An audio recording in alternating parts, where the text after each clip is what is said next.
مگر اس میں ایک بات تھی کہ ہر سال یہ عاشورے کے دن امام عالی مقام کے روزے پہ جاتا تھا. ایک سال بیمار ہو گیا، اور جب بیمار ہوا تو رونے لگا کہ بھائی اس سال میں امام حسین کے روزے پہ نہیں جا پاؤں گا. تو اس کا ایک شیعہ وزیر تھا، اس نے ایک تعزیہ بنا کے لایا. تعزیہ مطلب ہو بہو امام حسین کے روزے کی شکل میں، اور لانے کے بعد کہا کہ صاحب آپ اس کو دیکھیں، بادشاہ تو تسلی ہوں گے. بادشاہ کو تسلی ہوئی. اس شیعہ وزیر نے اس کا فائدہ اٹھایا کہ بادشاہ نے اپنی رضا اس پہ ظاہر کی، تو اس نے پھر حکم دیا کہ صاحب بادشاہ چاہتے ہیں کہ ہر گھر میں تعزیہ بیٹھے. 801 ہجری میں تعزیے کی بنیاد بنی. کس سن میں؟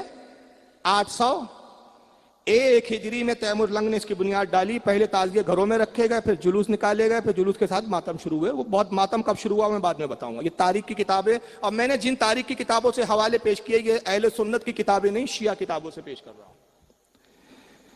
801 ہجری میں. اور 11ویں امام جن کا وصال ہوا حضرت امام سقی، جن کو امام عسکری بھی کہا گیا، 260 ہجری میں ان کا وصال ہوا.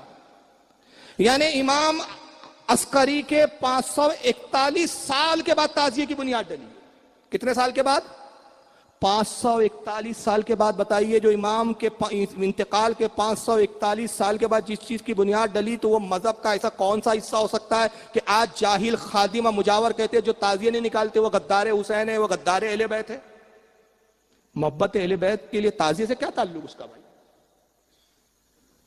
541 سال کے بعد تو تم نے تعزیہ نکالا. اور امام حسین کی شہادت سے اگر گنے آپ تو امام حسین کی 61 ہجری میں شہادت ہوئی، اور 801 ہجری میں تعزیہ پہلا تعزیہ بنایا جاتا ہے. تو کل ہوتا ہے 740 سال کے بعد تعزیے کا وجود ہوتا ہے. کتنے سال کے بعد؟ 740 سال کے بعد. یہ ہے تعزیے کی حیثیت. لیکن اس کے باوجود بھی ہم اعلیٰ حضرت کے پابند ہیں، ان کے مسلک کے. تو ہم